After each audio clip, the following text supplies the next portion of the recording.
Welcome to Talmudic Treasures. Today we're on Nedarim, page 81, which discusses when it comes to a person who has mastered Torah knowledge. We find, interestingly enough, it's brought down, although this is not always the situation, that their children will not necessarily also be Talmudic scholars. And the reason why it's brought down, numerous reasons, is because we are concerned that if this child also becomes a scholar, then people are going to start thinking that Torah is an inheritance.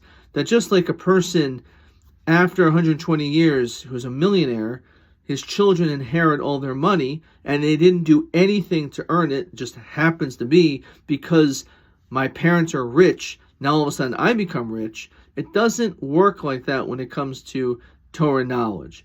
A person who wishes to acquire Torah knowledge and become scholarly, you have to work on it on your own. And this could also be applied to knowledge in general. If a person, unlike money, wishes to be able to succeed in academics and academia, it's necessary that you need to have that drive yourself. It's possible because your parents may very well have a certain lifestyle, they may be pushing you also in that direction, but it's entirely up to you whether or not you're going to succeed in your academics or not. And this is a very important point, that the notion of Torah is not limited only for the elite. In fact, the Talmud, in a very related discussion here, also says that you have to be very careful when it comes to teaching. You should make sure to teach also the children who are poor, those who come from low socioeconomic backgrounds. You should also teach them. And it says, in fact, the Torah of the next generation is more likely to come from them, from those kids who are poor, than those who come from more comfortable upbringings. And on this, the Ran explains, because, first of all, when you have all this wealth, you have all these distractions.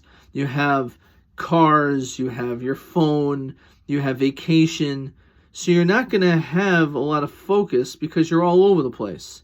And therefore, you also may not necessarily value knowledge because you think the fact that you have wealth, you don't need to acquire knowledge. But someone who is poor, they don't have money.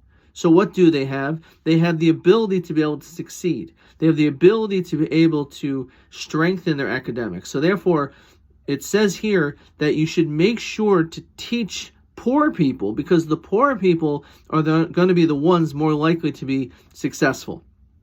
In addition to that, it also says there is an element of humility.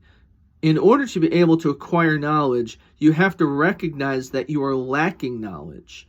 And if a person has a lot of wealth, sometimes together with it is arrogance. Not always, but it's possible that you may feel that you know everything just because of the money in your wallet. A person who is poor is naturally humbled, and because of that, they're more likely to be able to have an open mind, to be able to learn and explore new things. But this is a very important life lesson.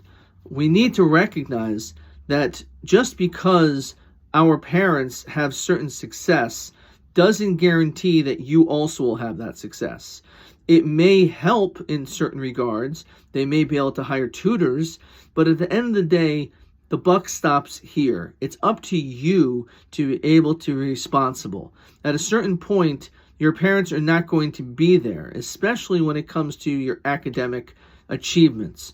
You may very well have a lot of money, but it does not mean that you're going to end up being wise. You're not going to be someone that people are going to turn to you for counsel and for advice based on the knowledge that you have acquired. That's something that you have to earn.